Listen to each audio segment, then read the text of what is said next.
Paul. Yeah. Judiciary Day Yeah. does not include Saturdays, Sundays, or legal holidays. Yeah. Now, on September 1st, Yeah. you emailed me. Legal holiday? Yeah. You gave me one judicial day to appear in court. Yeah. Now, it looks like Brent, incapable of understanding Yeah. the importance of due process, Yeah. has taken it upon himself to completely disregard what is known as judicial days. Yeah. Now, let's look here. Just any of these court hearings. Yeah. Sheriff's return of service, order for protection. Yeah. Now, you served me 6 days later, is that right? Yeah. Not on or before the next judicial day. No. Not the next day. No. Because you didn't know where I was or you decided to take 6 days to do it. Yeah. Sheriff says he's too busy to actually have to have proof of service. Ah! You didn't intentionally serve me on the 12th of July. No. Now, declaration of Pastor Greg Miller. Ouch. At least 5 judicial days before having court hearings. Yeah. There was no judicial days. Ah. There was no judicial days before motioning for a modification. Yeah. Do you remember that proof of location that I mentioned to you? Yeah. I just want to do a quick run through of the case management of every case that names a respondent. Yeah. To make sure that all the motions for protection orders. Yeah. And every dissolution of marriage. Yeah. Had the actual number of judicial days before having court hearings. Yeah.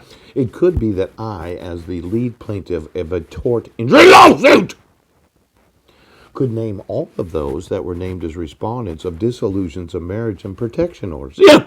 Because the court never required at least 5 judicial days before having court hearings. Yeah.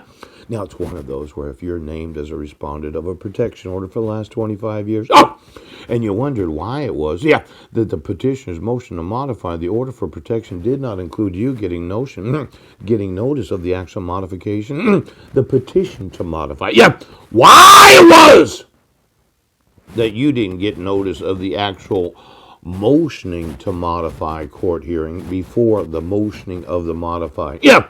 Seems that it should have been one of these docketed court hearings where you got notice before the motion. Yeah.